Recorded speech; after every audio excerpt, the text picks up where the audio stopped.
Are you just trying to live, laugh, or love? Or are you just trying to do all of the above? This is the podcast for you.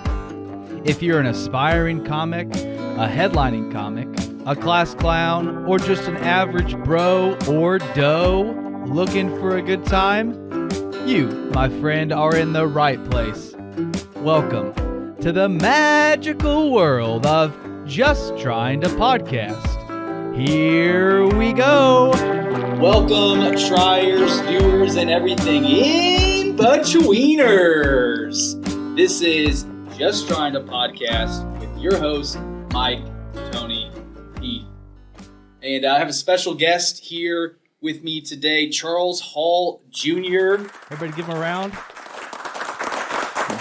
Charles Hall Jr. at this time has headlined the Cheney Comedy Showcase. It was a hot show by the time this comes out.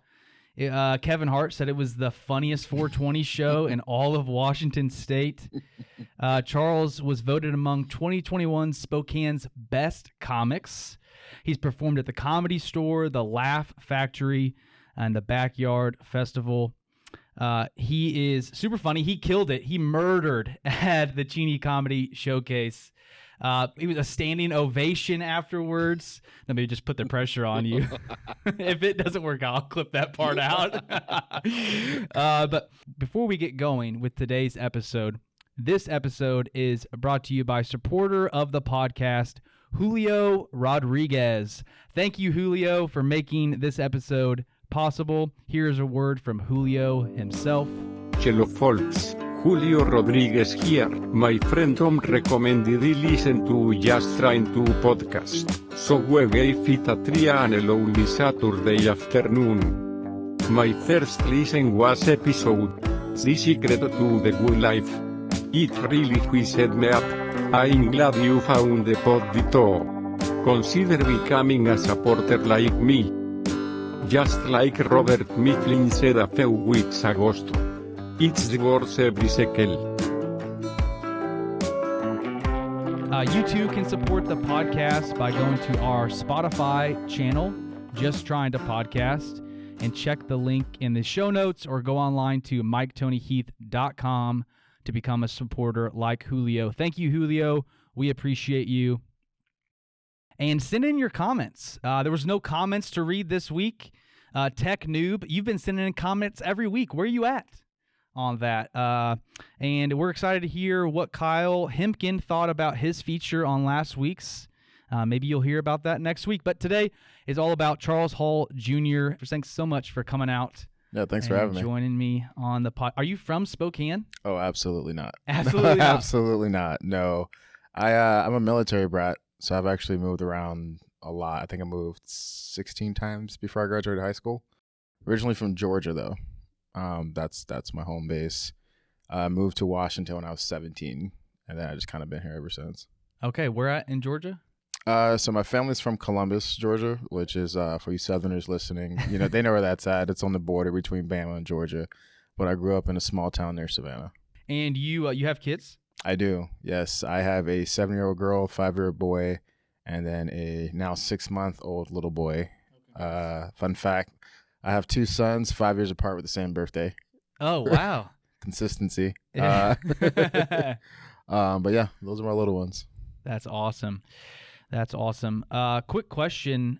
So you're doing stand-up comedy, but what's your like full-time job? Like, do you do comedy full-time, or kind of where are you at in your comedy journey? I'm not full-time. I get good amount of work. So it's a nice little side gig. I work in healthcare. So I'm a healthcare recruiter. So I work with a lot of nurses and a lot of ALS patients, a lot of quadriplegic patients. So I have a nice wholesome day job. Yeah. And it's remote, so it does allow me to, kind of pursue a little bit more opportunities, comedy-wise too. Is that your what's been your least favorite job to date that you've ever had? Oh, I've had a lot of jobs. I would say being a car salesman was the worst job. Was it like a used car salesman? It was. I mean, you sell new and used cars, but I mean the hours. I was working like 12, 14 hours some days. Outside or inside?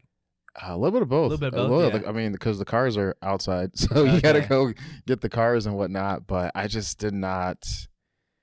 I mean, like, asking someone to buy a $25 ticket is one thing. It's like, hey, Sure. $25, like, come see me perform. That's more reasonable than asking someone to buy a $50,000 car that you Yeah. don't even know how it works entirely. You're like, yeah, this is a great car.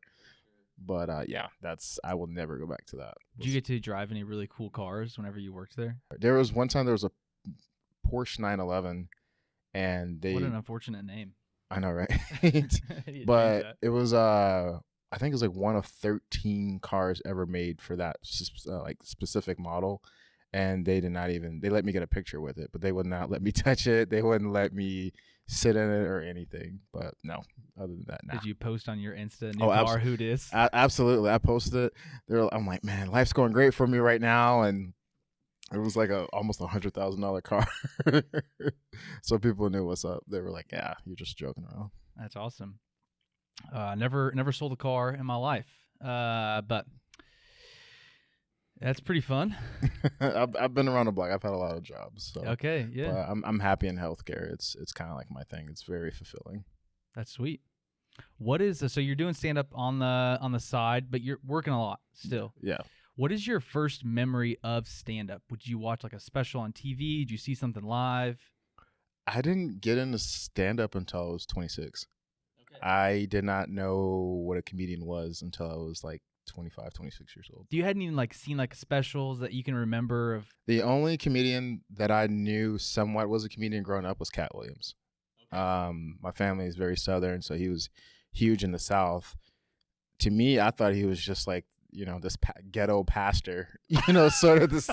I mean, honestly, I didn't know he was a comedian. Like, he would get up because he would be talking about like life and like current events, Sure, and he's like got a message. yeah, I'm like, he's cursing a lot, but he's It's a progressive church. he's spitting game right now, So it wasn't until I was like 25, I went to a Kevin Hart concert in Portland at the Moda Center, and I was watching it, and I was kind of an egotistical guy. I was like, I can do this too. I can sell out an arena.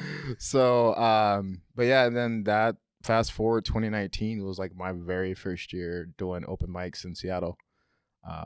So yeah, that was first mic. For my very first mic, I was terrified. The girl who went before me it was her first time too, and she peed her pants. On stage? On stage. She went up with no material. She had like a nervous breakdown, peed her pants, ran off stage. And then the host was like, hey, as long as you don't pee your pants, you did better than her.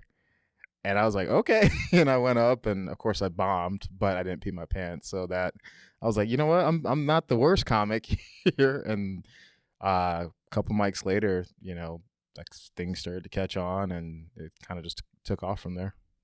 Wow. Did you address? Because the host who brought you up, he addressed it. Mm-hmm. Did you address it?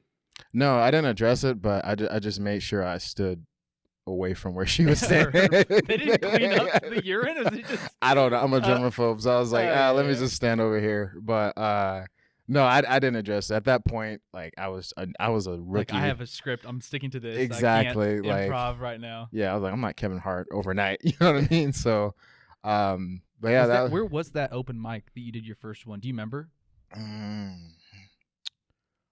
I actually wasn't in Seattle. I was visiting some friends down in Portland, and there was an open mic in Seattle. It was at Cap City. Yeah, it was at Cap City, which is now the Infinity Room. Okay. Down in Salem. And that was my very first open mic in 2019. Like 3 minutes, 5 minutes? I think it was like 3 or 4 minutes. It felt like 7 hours. You're like going through this, and I got a couple chuckles, but you said you bombed. Like, did you feel like you killed it though? Like, looking back, you can recognize. I felt like I survived. I didn't feel like I had killed it. I just felt like I survived, and alive, yeah, and I like posted it because I didn't post any videos of it, but like I posted all over social media. Oh, I did stand up. Like I'm the man. Everything. But no, by today's standards, I absolutely bombed by every means. But at that time, the first time, you're like, oh my God, I got a chuckle. Yeah, I can do this. This is not. Yeah, absolutely. It's a rush. Yeah. So that was in 2019. Mm-hmm. So you've been doing comedy. Like, did you just keep hitting mics and like keep doing it, or did you take time off because of the pandemic, or like what did that look like for you? So 2019, I was working full. I was living in Seattle at the time. I was working full time too, and then after work, I would actually had 2 jobs. Like I worked my day job, and then I would Uber at night in the evenings. So what I would do is I would work my day job, go home, have dinner, take care of the kids, family. I would Uber at night, and then in between like Uber sessions or whatever you want to call it, I would do an open mic. So I was already driving around. I'm like, I'm already out here. Might as well, get some stage time. And then I would say from about January to about March, it was literally, I'll say like 5 to 8 mics a week. So Wow. It was just, You were hitting it hard. yeah. And I'm already like a creative person. So I've always had like, I was always a writer in school. Like I was already writing stories. So writing was never the issue. It was just trying to find my voice and learn how to write a joke. So I would say from January to March, it was like 5, 8 mics a week. I was getting consistently paid for shows probably by like July. And I mean, it's nothing huge, $25, $50 a show, Sure, but you're but paying me to do comedy. Like, yeah. So like by the end of 2019, oh my gosh, I was like, things had kind of like took off. Like I was opening for bigger names. I think my biggest show that year was in September. I opened for this guy named TK Kirkland, who's like an underground comic. He's really big, like in the South. And then we were performing. I was opening for him downtown Seattle, and they were like Seattle Seahawks in the stands. And that was like, I was like, what am I doing? Like there's Bobby Wagner, Richard Sherman, there's whoever else is on the Seattle Seahawks team in the stands, and I'm making them laugh. So yeah. So that was 2019 was just a grind, and obviously 2020 shut down for everybody. I call that my red shirt year. So didn't do much at 2020 at all. I don't think anybody did much, and then I kind of gave up on comedy. I kind of was just like over. I was going through some personal stuff, and then it's funny, when I met my girlfriend, we met online on Tinder, and I put in my Tinder profile as a comedian, and I was like, well, the world's not going to open back up. No one's going to ask about it. And then she made a comment. She was like, hey, I know you said you're a comedian. Like, I'd love to see you sometime. And then it was like, oh, the comedy club just opened back up in Spokane. Let's see what happens. So then did the open mic, and I think I got booked for like 6 shows that night. Like right after my set, and then that's what kind of lit the spark, and everything just kind of went going from there. Take me back to that night when you got booked. Like, how did that go? What did that feel like? It was kind of like a revival, because like I said, I did it for a year. Things were going great. The pandemic happened, and it was like, oh, dreams are crushed. This is never going to happen now. And then I had been, going through some personal things, and I was like, that wasn't really my top priority. And then once that happened, it was just kind of like a confidence boost of like, hey, like you can actually do this, So it was a surreal feeling, and it was exactly what I needed. So I was glad I kind of went back up there, and I feel like I was more nervous going back up there in 2021 than I was going up for the first time in 2019. Why is that? I don't know. I just felt, like I said, a year off. Can I still do it? Maybe. Yeah. Can I still do it? Was I just, because I hadn't done for comedians, if you don't do a mic in a week, it feels like you suck again. Dude, you know what I mean? Right Yeah. If you like, I try to hit an open mic at least once or twice a week, just so I could be like, I just gotta staying fresh, stay like, okay, and imagine taking a whole year off, and then you're trying to impress a girl on top of that. Like, you don't want to bomb. She was there? Yeah, she was there. Yeah, you don't want to bomb in front of this girl you're trying to date. You know what I mean? Like, you've bragged all this. Oh yeah, I performed in front of the Seahawks. All this, but it was like I said, I also had gone through some personal things, so it was kind of it was a nice reintroduction into it, and it really was an outlet for me for a while. So it was probably one of my best nights I've had, as far as like feeling good after a set. That's awesome. Huh. Who would you say is like your inspiration? Do you have like an inspiration? Like, so Cat Williams, I don't know if that. Yeah, I have a Mount Rushmore. Okay, yeah, Yeah. I'd love to hear it. Yeah. So my Mount Rushmore of comedians, no particular order. Cat Williams. I would have to say Dave Chappelle. Obviously, he's one of the GOATs. Anthony Jeselnik. I got to work with him this past January. He's a GOAT. Kevin Hart, obviously. And if I had to throw one more person in there, oof, that's tough. Hold on. Who else? I said Cat Williams, Dave Chappelle, Kevin Hart, Anthony Jeselnik. If I had to put one more, man, that's tough. I would have to say probably Bernie Mac. Bernie Mac. Bernie Okay. Mac. And what's funny is, like I said, I didn't watch stand-up growing up, so I didn't Right. know he was a comedian until like later in my life. Sure. But he was, a lot of my material, kind of comes from my family, and I used to watch his show all the time, the Bernie Mac show, and there's a lot of correlation. You can see like the inspiration behind that. So I would definitely put him in my top 5. That's sweet.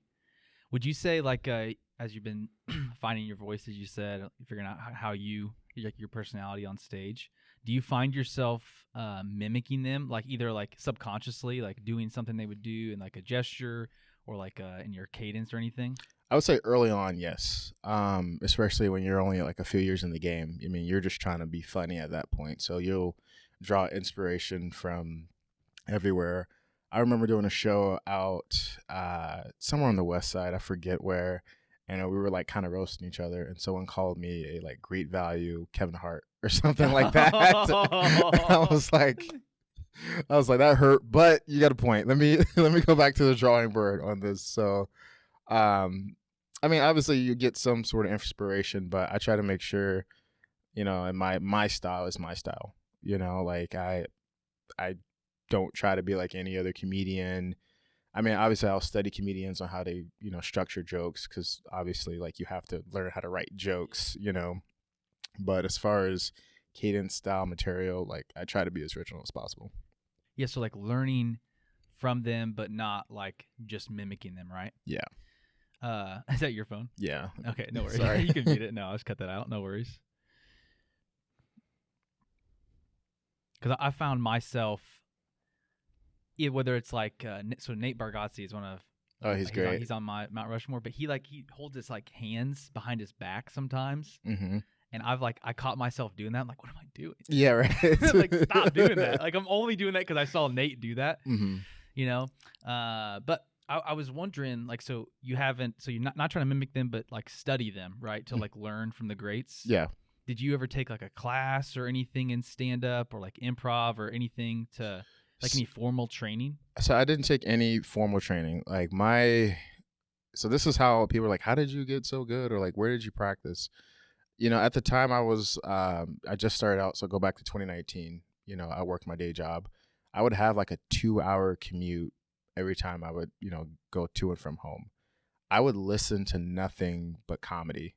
So like John Mulaney, Hannibal Buress, Michael Jr., which he would have been on my GOATs if it wasn't for Bernie Mac. Taylor Tomlinson, Kelsey Cook, Dan Cummings. Like, so I would literally just listen to the comedy for hours and hours and hours at a time. And you got to think, like, I didn't really have, that upbringing with comedy. You interview a lot of comedians and you're like, oh, like, I remember my first special I've ever watched, and I don't have that. So it was just me trying to soak in as much knowledge as possible. So, I mean, that's why I would say, like, I don't try to take anything away from comedians, like other comedians that I listen to or watch, but I do study them as far as like punchlines. Timing is huge. I don't watch a lot of comedy physically unless I'm like there. So like I don't watch a lot of mannerisms or anything like that. I've seen the Kevin Hart ones like early on, and people like say after that, great value. Yeah, I was like, let me let me chill out for a second. So, but that's honestly that's how I started studying comedy and started studying like what it makes a joke. Is it it's surprise, you didn't see that coming. It's relatability. It's whatever the punchline is. There's a lot of different things that goes into it, obviously. you ever read like a book on stand up, or have you read books on stand up? I've read a few books. Man, there's a book I literally just read. I could probably pull it up on my phone, but again, it was just how to write a joke. It was talking about the different kinds of jokes, whether you're storytelling, whether it's like a punchline joke, or whatever the case may be. It kind of breaks it down from the grade. So like I'm a student of the game, so to say. So I get that from like football and stuff, watching film and just trying to get better. I don't know where I heard this, but it was Dave Chappelle talking about something about comedy, and he's like, maybe it was in his maybe it might have been in the closer where he's talking about that lady from San Francisco. I don't know if you have you listened. Okay, so he was like she would like sit up front and she was taking class. Kind of as you were speaking, I was like, yeah, you're just taking class. Like, let me just learn from you, soak in. That was Anthony Jeselnik for me. Yeah. So him and Dave Chappelle and his friend, that was for me and Jeselnik. Like to this day, being able to work with him has done like so much for my career, just because I saw the way his mindset going in, the way he constructed jokes. He's a perfectionist, so Are you one as well? I can be at times. I try not to I can get a little crazy, so I try to be relaxed as I can, but I am a perfectionist. Like after every set, I'm like, I missed that punchline. I got to throw the whole joke away. But yeah, Jeselnik was and he's one of the greats. I mean, I have nothing but great things to say about him, but watching him live, the way he handled a crowd, the way he constructed his hour or 45 minutes, he was so precise. Like there was not a word that was said that didn't have any meaning to it. Have you heard of the term like trimming the fat off a joke? Yeah. He has the leanest set I've ever seen. There was no lagging. If it ever seemed like he was lagging, it was on purpose. He's drawn in the crowd. It was very strategic, and it was. I mean, obviously, it's a thing of beauty. It's beautiful art, But being able to see him live and work with him, just talk with him backstage, and I was with him for like 3 days and I think 6 shows or something like that. 6 shows. Spokane Comedy Club. Okay. And but being able to see that really just kind of opened my eyes up to like, oh my God, there's levels to this, but as like being a student of the game, taking class, like I'm trying to do that more often. Yeah. So that's cool. I'll confess that I've never heard of Anthony Jeselnik. Really? Before this interview right now. Mm-hmm. What if someone's listening that also haven't? Where do they start? Like where should I go to his YouTube? Is there a certain joke that you're like, this is? So he's been around. He's kind of a dark humor. He's known for dark humor. Okay. So be warned. Yeah. So like don't bring your mom to his show or anything or at like least that. Preface it for mom. Yeah. But yeah, I'll be honest with you too. Like he was. I have seen him before, but I didn't know him to be that big until I found out like I was going to work with him. I was like, okay, and, being a opener, I do my due diligence and do my research and stuff. And as I was looking at his stuff, I was like, holy crap, I've heard this joke before. Like I've seen this guy, I've seen his face before. Like he looks much different than when he did, back in his earlier days or whatnot. But in the comedy world, he's massive. So, and it goes to show like comedy is such a huge art form and there's such a wide spectrum of it. Like there's a lot of famous comedians that we've probably never even heard of, right? Yeah. Or have never even seen of. And then that's just because there's such a broad demographic and different pockets here or there. But he, like I said, he's top 4 easily in my book. So would you classify your comedy also as dark humor? No. No? No. We are complete opposites in style. That's so cool. That's what I love. Is like you can like he's doing like a totally different thing, but I can still like learn so much. Oh, absolutely. I love that about comedy because everyone's got their own flair. Absolutely. I mean, you can talk. I've worked with the types of comics I've worked with. It's so wide. I've opened for Jeselnik. Jeselnik is the Dark Lord of dark comedy. Like he's a Sith Lord of the dark comedy. Like he's on a whole nother level. I've opened for a lot of dry bar guys. I've opened for, or a couple weeks ago, I opened for Hassan Minhaj. Oh, I saw that. Was that down at Washington State? Yeah, that was at the Beasley Coliseum down in Pullman. I mean, I opened for him, and then there's people like Hans Kim. Hans Kim.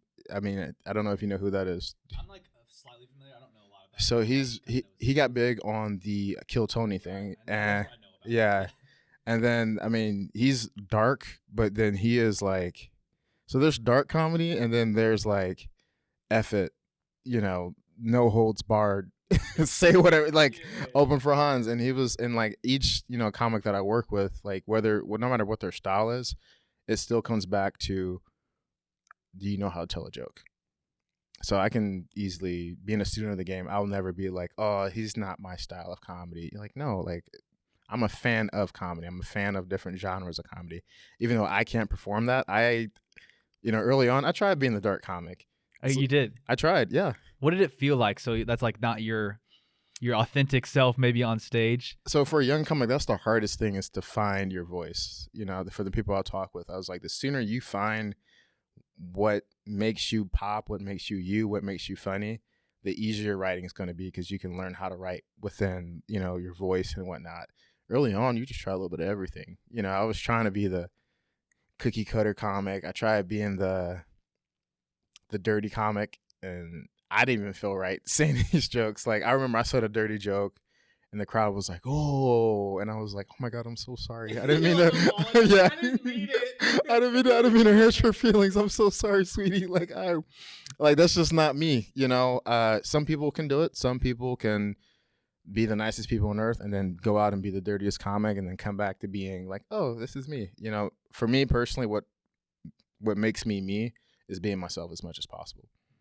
And once I figured out, like, hey, I don't need to be as dirty as this guy. I don't need to be like a Kevin Hart. I don't need to be, this physical comic that's doing cartwheels on stage. Like, that's just not me. Like, let me just be myself. Like, I'm gonna be the same person I'm on stage with as I'm off stage. And once I kind of found that voice, then that's when I was like, okay, this is my style. I can stick within this. And then that's when my writing really kind of elevated and kind of took off. Yeah, so you said that you were always kind of a creative type in like writing, right? Yeah. So how was that transformed in pursuing stand-up? Like, what does writing look like for you? Do you have like a daily routine that you do, or tell me about? I mean, growing up, I was dramatic. I was the funny, weird kid. So like, I was already kind of goofy within like my family.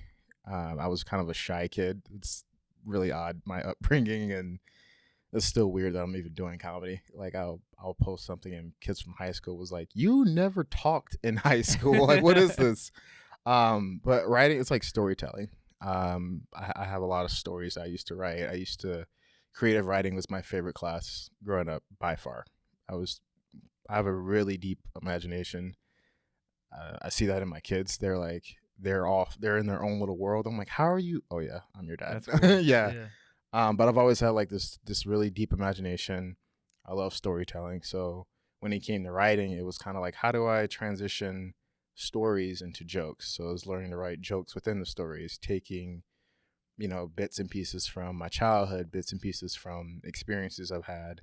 And you'll see, like, I mean, when people see me perform, I try to structure it as if I'm telling a story, even though it may not be like a full story. I like things to flow. I don't like to change subjects like abruptly. I like one joke to fall into another joke, and another joke to fall into another joke, which ends up being a story.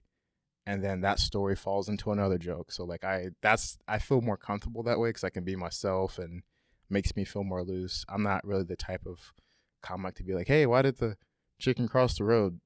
Sure. Yeah, I'm not that guy. No. Do you have like whenever you're sitting down to write, like, or do you sit down and write? Like, what is when you're developing material, are you like on a computer, like, I got this idea? Are you like journaling something with pen and paper? Everything. So like, I have a notebook, I have a Word document on my laptop, I have notes on my phone, I have receipts in my car.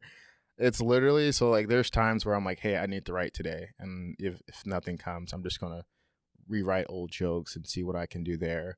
But a lot of times it just I'll just be doing something random. My ADHD kicks in. I got to go to the computer real quick, and I'll start typing out ideas. There will be times at night where I'm like sleeping. I have a funny dream. you know, you can't really remember your dreams. But I'm like, there's been times I've woken up 2 or 3 o'clock in the morning, just typing notes in my phone from this funny idea that I've had. I have, probably hundreds of papers, and a lot of jokes obviously don't end up making it to the stage. the stage. Yeah. But At it least gives in that form, right? Yeah, but it does give me a lot to pick from. So like I'm always trying to pull from something I just did, or wherever the case may be. Where do you feel like your ideas hit the most? Like where they like come to you?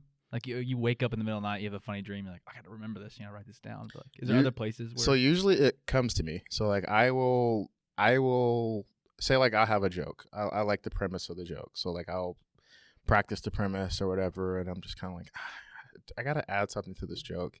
And then it won't be like for another week, 2 weeks, a month later, and I'm like, that punchline would take this to another, and like I'll literally rewrite the joke if I have to get that punchline in it. But it's usually when I'm not trying too hard. I'm a workaholic at times, but like the natural stuff, when it just comes to you, you're just joking around with friends, joking around with family, or you're just by yourself, making yourself laugh in your head, and you're like, oh, that would be funny. And then, yeah. I agree with that wholeheartedly. What I find is so hard is that like you're thinking about something and it just comes to you. Is then like you're like, today I was like riding my bike around. I'm a cyclist. I know everyone hates me, but it's just who I am. Like an idea came to me. So then I just had to pull over because I'm like, I'm going to forget this. Yep. And I should like, hey Siri, write a note. And, exactly. Because you just have to capture it. Like I was thinking about something as I was drifting off to sleep last night, and I didn't write it down. And I'll remember it in the morning. I woke up. Nope. I sat in front of pen and paper for 10 minutes. Like, what was I thinking? Like, it was so funny. Gone forever. Yeah, it's gone, dude. I hope it comes back to me though. Maybe it will. Give it some time. Yeah. So I'm wondering. So you live in here in Spokane. How long you've lived in Spokane? Since about 2020. So like almost a little over 3 years. Okay. Do you like Spokane? I like it. I do. Okay. What's the best thing about Spokane? In your opinion. I would say like downtown at the Riverwalk, and there's always something to do. It feels like, and I love taking the kiddos in the summertime, playing basketball. And it gets pretty here, like the river and like a little waterfall and whatnot. It's pretty here. Have you competed in Hoop Fest? I have not. I'm 29, and my insurance is going up. Like, I want to just say I did it 1 year. Yeah. The problem is, have you like gone to see it? Yeah. Okay. Mm-hmm. Yeah. So they didn't have it in 2020, obviously. Mm-hmm. I don't think they did it in 2021. I went last year for 2022, and everyone looked exhausted, and I was like, I got to train for this. Like, but I'm like 50-50 this year. If not, I'm gonna do it next year for sure. Okay. The kids will be old enough so they can all play in their little teams too. Yeah. So that'll kind of make it like a family thing. Sure. But I had some friends playing it, and the amount of ice that they needed for their joints afterwards was a little concerning. I was like, man, you really? And then they were playing on the street, so it's kind of uneven too. And I was like, it's kind of. Like that's real. But it's awesome. Like the whole city is just courts. Absolutely. It's great. I mean, there's food. You have some celebrities come through. John Stockton was just walking the streets, which I didn't know he lived here. He lives here? Yeah, he's from Spokane. Yeah, I knew that he played at Gonzaga. I didn't actually know he was from here. Yeah. Oh wow, that's so cool. His family. So people were like, "Oh my god, you know who that is?" I was like, "It's some old white guy." I don't know. They're like, yeah. No, I know that's the NBA Hall of Famer. I was like, that guy? And they're like, yeah. That guy? Are you sure? Yeah, but yeah. So I'll get out there. I get out there. I'm a football player too, so I gotta. Did you play in high school? Yeah, I played. I was all state. All state. What were you? Running back? Running back, linebacker. I ended up playing. You got that look, man. Yeah, the shoulders. I'd be scared, dude. I actually played for Central. I'm not from Spokane, so I don't even know. Central is Central. it means nothing to me. I have no idea. It's a D2 football program in Ellensburg. So it's like Central Washington. Yeah. Oh, I know Central. Okay, I was just about to say like I thought you meant like Central High School. No. I was about to say like you passed it on the way here. Wildcats, yeah. So I played there for a few years, and then I ended up finishing in North Dakota. I played for a school, Minot State University, where I graduated. What's that called?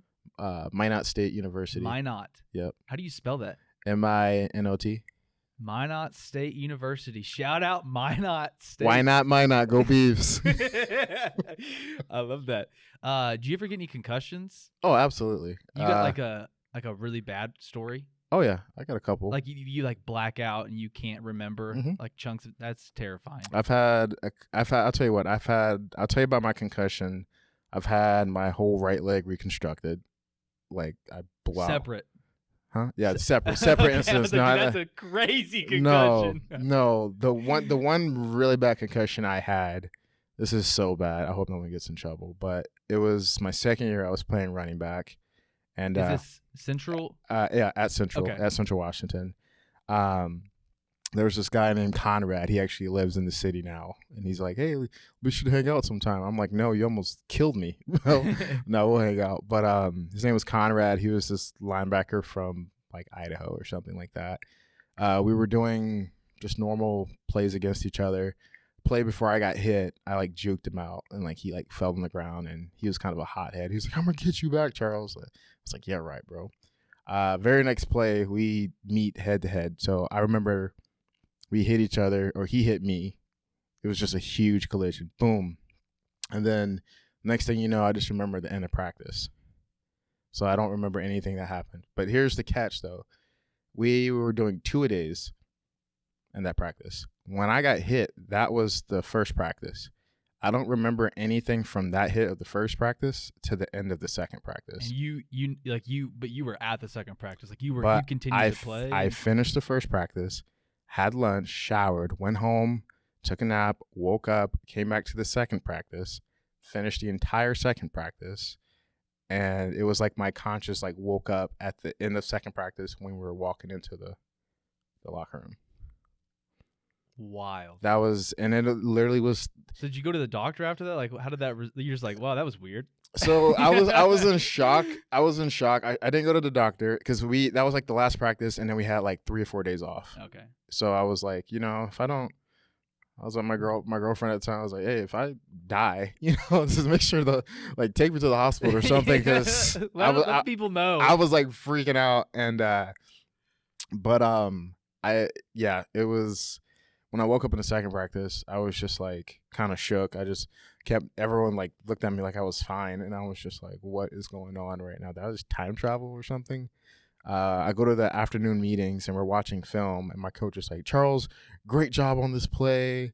And like, I went to my buddy and I was like, yo, I don't remember this. And he's like, I have no recollection. And he was like, man, stop being cocky. That was a great play. I was like, no, man, I don't remember this play. He was like, okay, what about everything else? I was like, I don't remember practice. He was like, "What? We had lunch together." I was like, "What do we have for lunch?" And he was like, "What the heck, bro? What is going on?" So, I just I slept it off. I felt fine. Nothing happened. But yeah, and I just kind of kept going after that.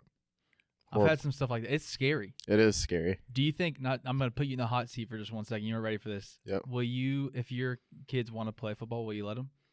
I will let them play football, but not tackle until they're 15 or 16.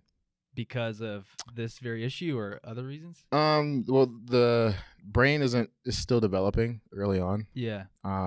So it's just more of a brain development thing. I don't think kids. I mean, you've seen like the youth leagues. They look like bobbleheads out there. Yeah, like the helmets. Yeah, right? You're not already supposed to use your head, and they're out there. That's the biggest thing on their body. They can't tackle with their shoulder if they wanted to. But I mean, I'll let them play flag football. I'll encourage other sports. I'll never be that parent that like forces football on them. But I'm going to be adamant, like, hey, if you want to play tackle, you're going to wait till 8th, 9th grade, and then you can go from there. If you're good enough, you'll be fine. I promise you'll be fine. I didn't start playing until like 8th tackle until I was like 8th grade.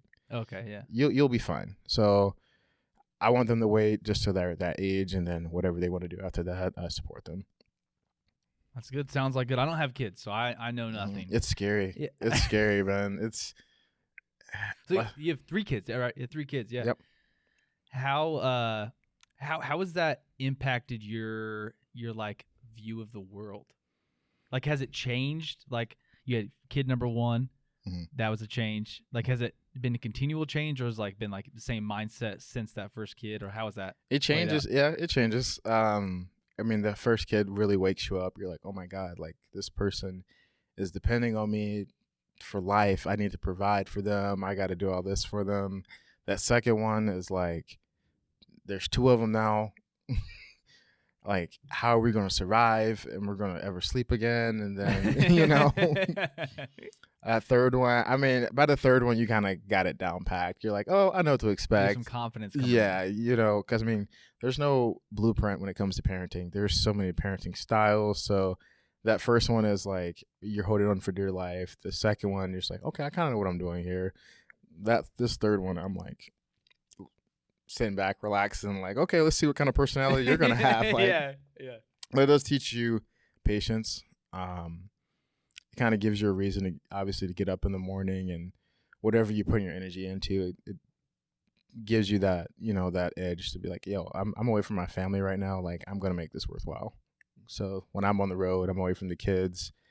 I treat it like it's the Super Bowl. So like every show I go, every show I do, I'm like, you know, this is time away from my kids. I'm going to make the most of this opportunity. That sounds like a really good mindset. That's a good one. I think Yeah, so. Yeah. I like that. I like that a lot. Yeah, I got a few more questions for you just about comedy. Like, what's like the most embarrassing moment you've had on stage? It wasn't peeing yourself, unless you did it later in your career. No, I never peed myself. Oh, the most embarrassing moment I've had on stage? Ooh, I've had some pretty bad bombs before. There was a show when I was starting off in Seattle, and it was not a lot of people. There were some people there. It was like a mic, or was like an this is an open mic. Okay. And the guy, I got no laughs. Like, when I say it was like a bomb, it was literally nothing was working. And then I tried to do some crowd work, and I thought I made a guy laugh, but he ended up just choking on his chicken. Oh no. And like, I'm not like talking about like, you know, little he started like changing colors, and I was just like, Do I need to stop this show yeah, I right was like, now? oh my God, sir. And like, he wasn't even laughing. He didn't even think it was funny or anything. He just literally was just like, I don't know what I said, but something said he was like disgusted by it or something. And he started choking on it, and I had to go home, and they were like, how was your open mic? I was like, well, someone choked on their chicken. Literally almost died. I got a reaction, not the reaction I was looking for. Yeah. Do you do much crowd work? I know that's popular now. I know that's trendy. I try not to. I don't force it. I personally don't like crowd work. I like sticking to my script. I'll riff every now and again. You know, I'll go off topic, or if an idea comes to mind, I'll riff off of that. If crowd work comes to me, then I might do it a little bit, but it's not my strongest thing. Just because I don't like getting too off topic. Yeah. You know, You just stay in your rhythm. stay in my rhythm. You're trying to tell a story. So like like when I'm on stage, it's like you're in my world. I'm controlling the narrative. I'm in charge. If we're gonna have a conversation, I'm gonna be controlling the conversation. I've had instances where crowd work's gone bad. That's happened because like you initiated, it was like a heckler. It was a heckler, and it was in Seattle. It was God, this was early on, and I was. What did I had said something. I forgot what I was talking about, but I had used the term, the M word for, like, I used midget instead of little person in one of my premises. And there was a little person in the stands, and she was like, I don't appreciate you saying that. And the little person was saying that? Yeah. Okay. And I mean, the whole situation was complete BS. Like, I was making fun of everybody. Like, I was making fun of this table, that table, whether you're black, Hispanic, Asian. I was literally just riffing and making fun of everybody. And then I get to this table, and she was like, I don't like the way you said this. And instead of me being like, oh, I'm sorry, ma'am, like, I clap back. I clap back, and I said something I shouldn't have. I didn't call her any like slurs or anything. Yeah. I was just like, when you get off the table, make sure you have a parachute or something. Like it was. Oh no! I Did you lose the audience at that point? No, I actually won the audience, but okay. so it was, but it was kind of like you have this big rush, everyone's laughing and having a good time somewhat and whatever, and then you have to get right back in material, and the energy just kind of wasn't the same. I was completely off topic. It had ruined my ending joke and whatnot, and that was when I was like, okay, that's not my style. I'm not going to really pick on the audience unless I'll pick on the audience if it's within my joke. Like if it's within my topic of subject or whatever, then, I might make fun of the audience. It was like a little poke here or there or something like that. But I usually try not to engage too much. I think a lot of shows are coming to that where that's strict crowd work. I think there's a couple comedians I know who've released specials strictly crowd work. Oh. And I'm like, I salute you. Yeah. That takes a lot of guts. I can't. I don't feel comfortable doing that. No. What's the best compliment you've ever received after a show? This was a show. I'll never forget this. This was in, I think it was either Athol, Idaho, or Sandpoint, Idaho. It's one of these small towns. And I did a show, and afterwards, someone said, "Hey, I haven't laughed like that in like 10 years. Like this really meant a lot to me, so I appreciate it." And that was like, that's like such a. I almost brought tears. To I my know, eyes. right? That's I was so like, I mean, powerful. thinking about that, I was like, wow, this you're not just telling jokes. There's some, this actually means a lot to some people. Like I said, it's a different perspective. For us for comedians, it's like, oh, it's another show. No, I got another show. For people coming, it's like, hey, this is my Friday night date. This is my date with my husband. My mom's in town. I want to show her a good time. My, whatever the situation may be. Like we're celebrating my bachelorette party and we wanted a comedian. We have been looking forward to this. We haven't had live comedy or a live event in our city in months. And this is something we've all been looking forward to. So it's just another reason, every show I do, I take it seriously as I possibly can. Like I go in at trying to be as professional, and that's kind of where my style developed from. Like I don't like offending people too much. Like I don't like insulting people. My style kind of appears to different demographics because I talk a lot about family, relatable things, family, kids, life, growing up, your childhood. So I can relate and ultimately give a lot of people a good experience, even though I may have a different upbringing or I come from a different world, honestly. So, yeah, sorry. That kind of got off topic. No, I was just listening to that. I was like, I relate to that a lot. Like, I think some of the best comedy I've seen, is, well, I wouldn't even say that. Like, I don't want to bash anybody who does. Yeah. But picking on audience members. I don't know. Like, you get a laugh, but then I don't know. That person has they're gonna go home and go to sleep tonight. Like that's gonna be the thing playing. Yeah. So I don't know. What feels so good to me is when everyone leaves and it's like, and we had a collective fun experience. Yeah. Like no one's that's why I don't even sometimes I'll venture into a topic because I have an idea of a premise of a joke. And then I'm like, I don't even want to get us thinking about that. I want to just keep it lighthearted. Yeah. So do you find yourself filtering out jokes oh, here's an idea of something I could say, but I'm trying to create this kind of experience. So I have an idea, but I'm not even going to go there. Mm-hmm. Or how do you process those things? I mean, the way I write is generally cleaner for the most part. I'm not going to sit here and say I don't curse. I do. I have 3 kids. You say naughty I words. curse. Yeah, I curse. Don't get me wrong, but the way I construct my jokes is, and it's gotten a lot better over time, just because I guess the biggest thing I do filter out is my southernness.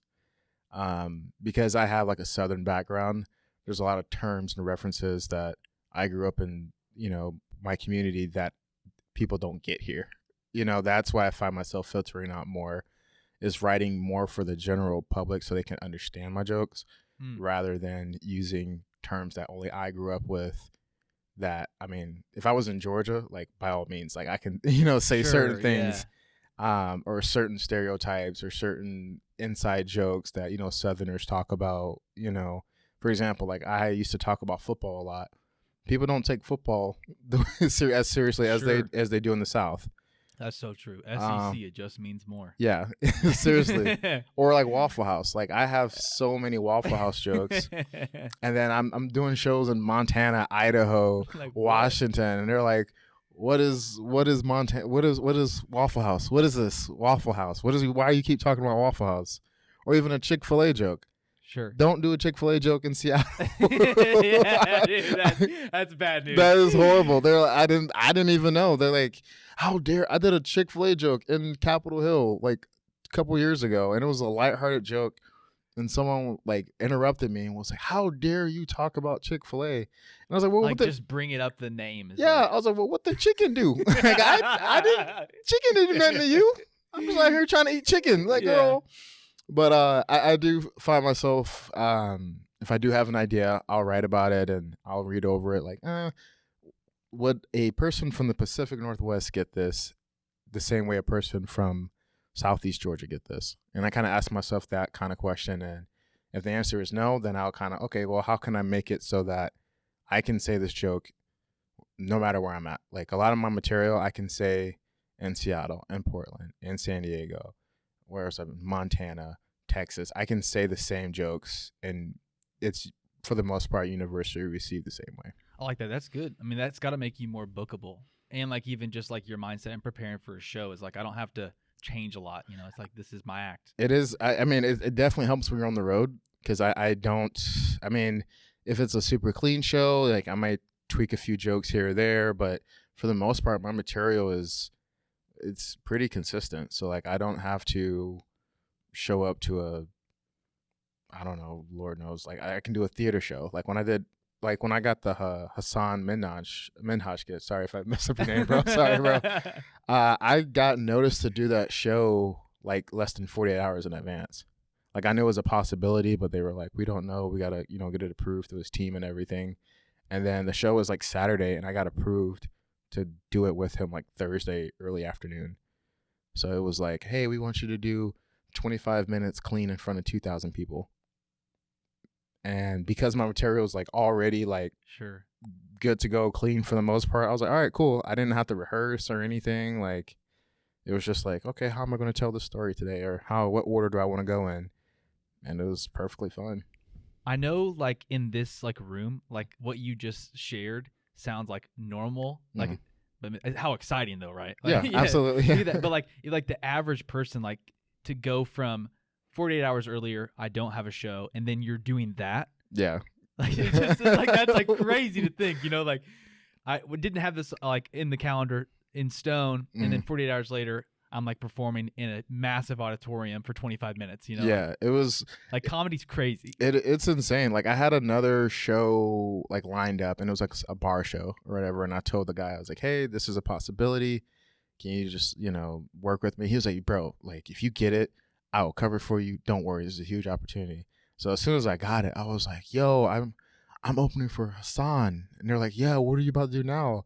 I was like, going to Nordstrom Rack. I'm not get a good fit for this show. Yeah, I was like, I'm not finna wear what I usually wear in front of 2,000 people. I wasn't even thinking about material, but I mean, it just goes to show like the work you kind of put in. What's the term? Stay ready, so you don't have to get ready. Kind of take that mindset. So I have a good base. I'm always writing. I have new jokes to work out every week, so it's never like I'm running out of material or anything like that. So, but yeah, I mean, the style that I find myself sinking into is more of the generalized, being able to appeal to multiple audiences. No matter the demographic, no matter the race, I want everyone to have a good time. And I think that just shows like your experience. Like, I'm over in Seattle, and I was telling folks about curating the show in Cheney, and like everyone, I'd bring up your name, and they'd be like, "Oh, he's real funny." Class nice. That's good to know. You're lucky to work with. So like you've got a good reputation. Oh, that's so like good. Your professionalism like is like it's working. So it's like good. Appreciate you got that, a good rep.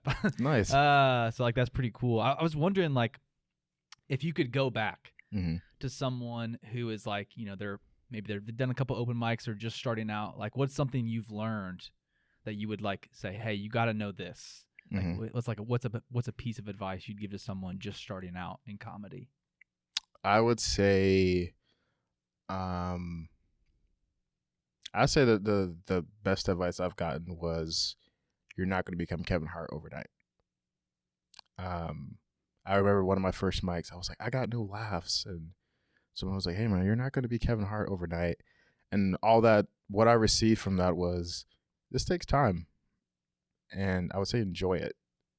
Enjoy watching yourself get better at it.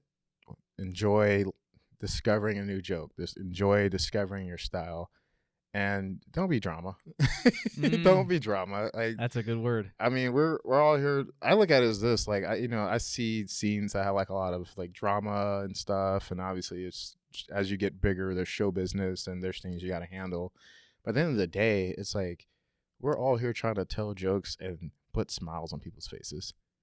That's a good mindset. Like, what is there to really argue about? Like, don't get me wrong, I'm competitive. Like, when I go to a show, I'm like, if I'm featuring, like, I'm gonna push the headliner. Like, I'm gonna make you work for it, But at the end of the day, it's like, we're just trying to get better. But it's never like any kind of beef or any kind of drama or anything like that. It's just, and that's gotten me far. Being able to work with different people, obviously being professional. My Southern values kind of come out. Like, I'm very well-mannered. Yeah. Like, I used, for a long time, like the headliners and stuff, I used to be like, oh, hi, sir. And they're like, bro, stop doing that. Don't call me sir. Don't call me sir. But yeah, just be a good person. I mean, it's my mindset of life. Like I said, I'm the same person I'm on stage as I'm off stage. Respectful, lighthearted, I'm goofy.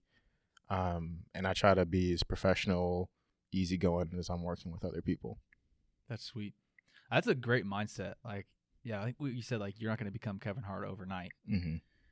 Yeah, I think like that's probably applicable to anything that you're doing in life. Just Oh, absolutely. Like, and just enjoy the process of getting better. Like, don't just fixate on this future version of yourself. Like, enjoy where you're at.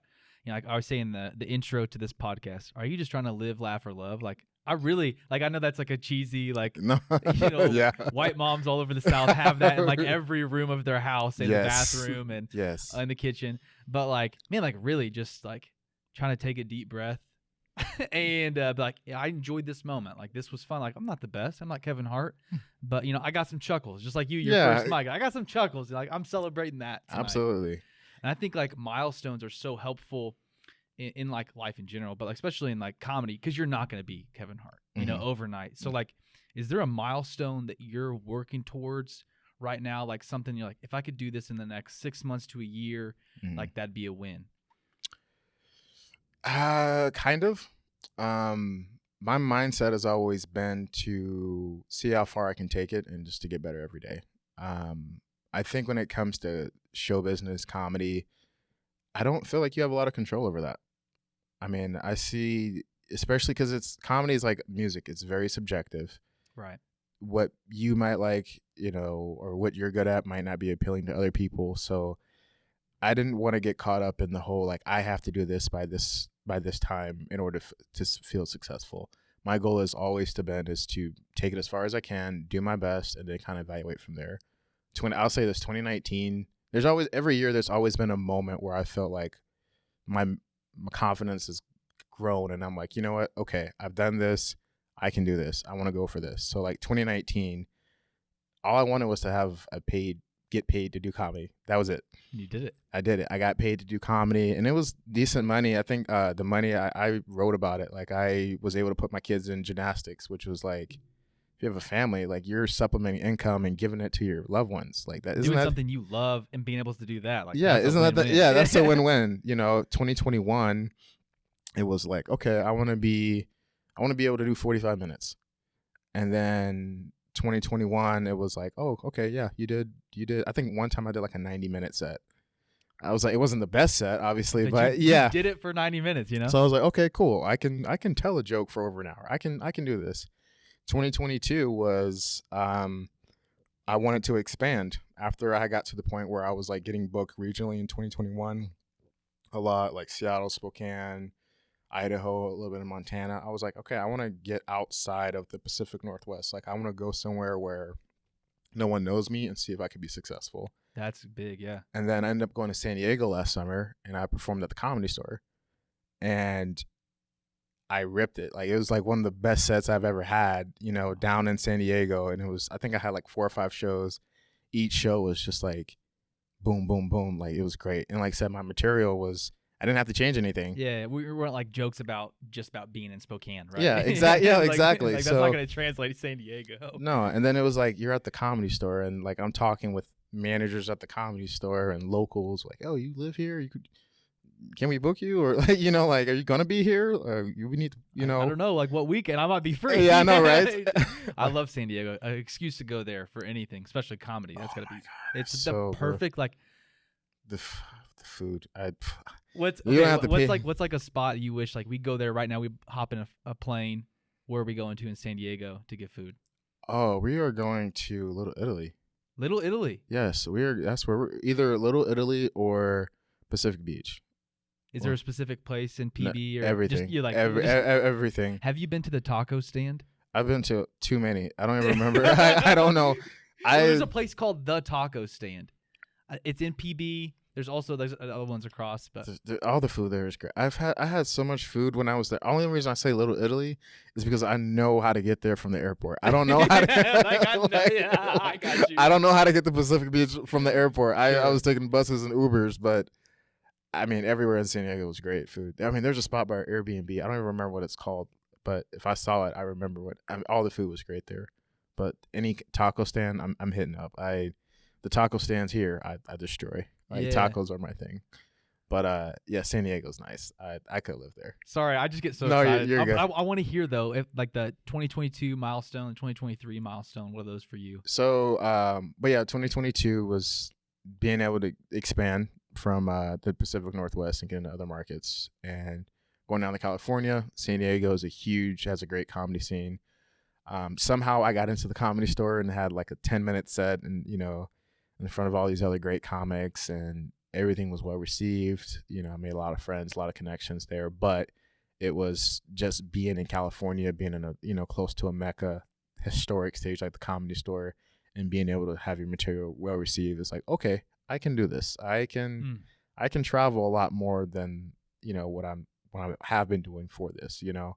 2023, I wanted to, at first it was just like, I just wanted to headline more. So I just wanted to have, you know, a certain amount of headlining shows at, you know, get into these clubs.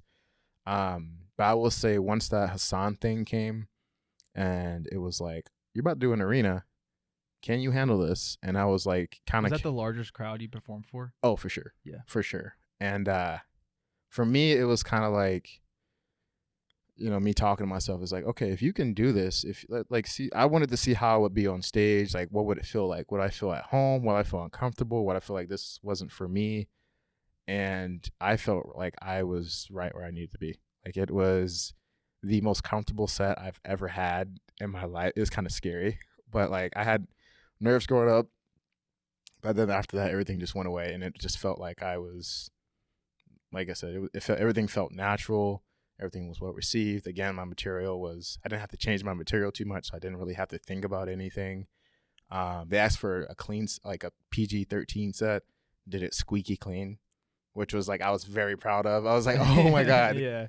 And then having, you know, Hassan give me a little shout out afterwards and, you know, greet me afterwards. That was like, okay, I'm good, but I know I'm really good now. Like, I know I can really, you know, take this somewhere. So now it's just, I mean, that was actually the last show I did.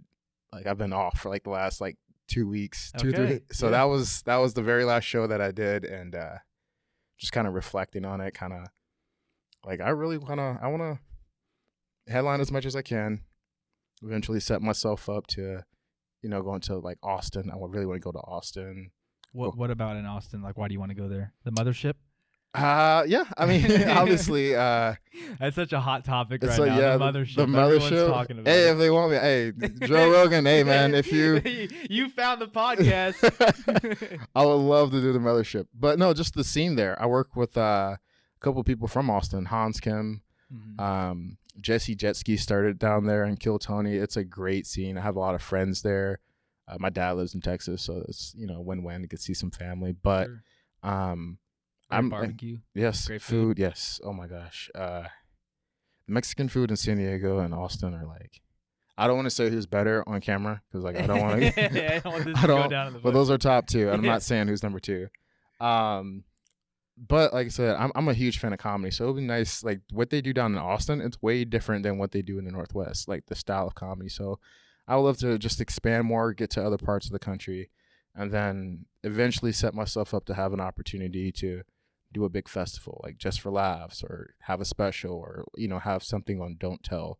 That's really kind of going to catapult me a little bit. So hopefully I get the opportunity. So we'll see what happens. We'll see. Now it's logged in history on Yes. the internet in this podcast. There you go.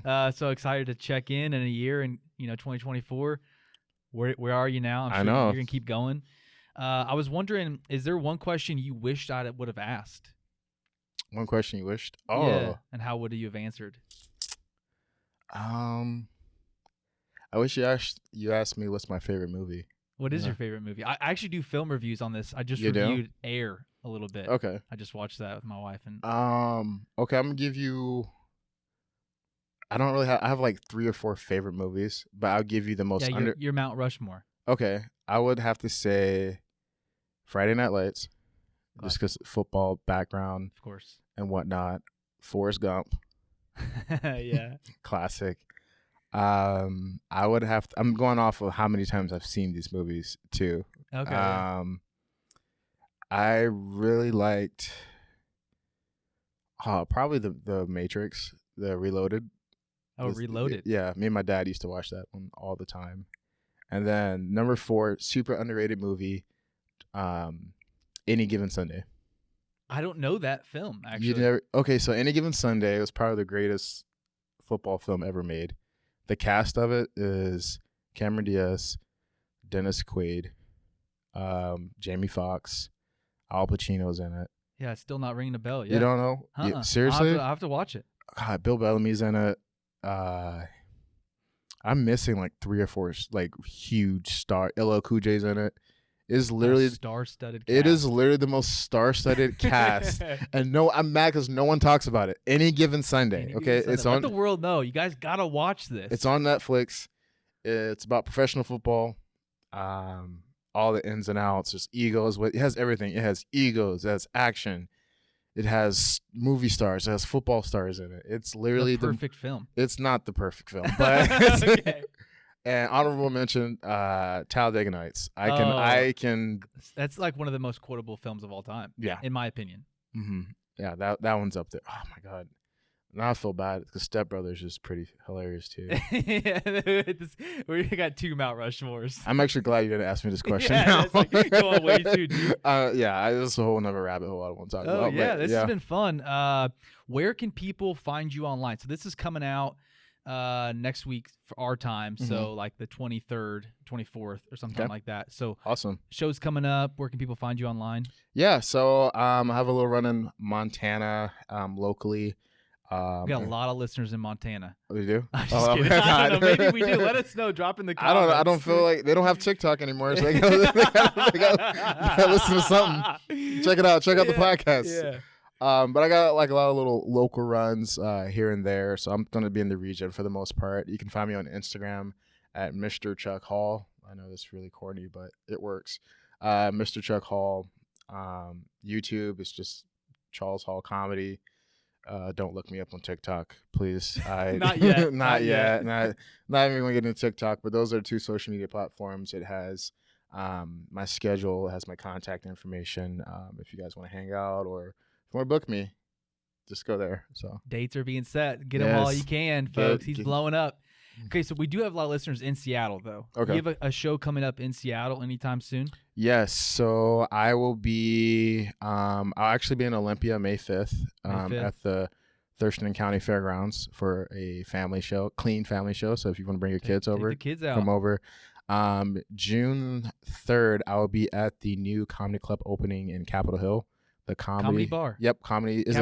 Well, the name's kind of in. Yeah, they're working through it right now. Comedy/bar. Comedy/bar. Yes, and I'm gonna probably book some other dates around that.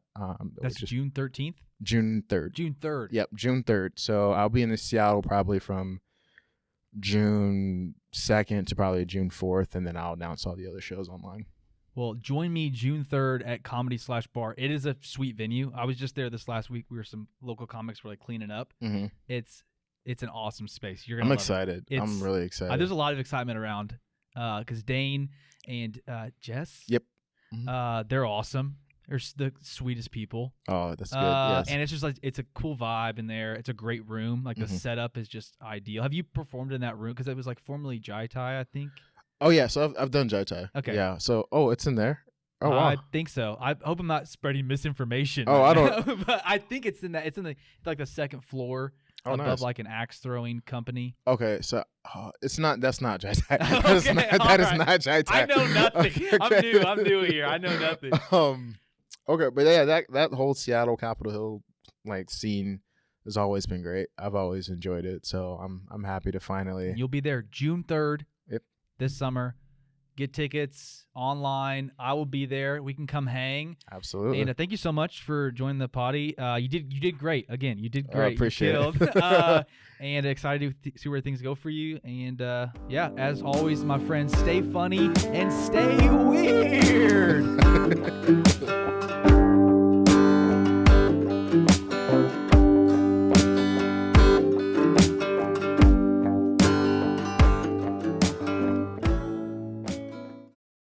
Great shot!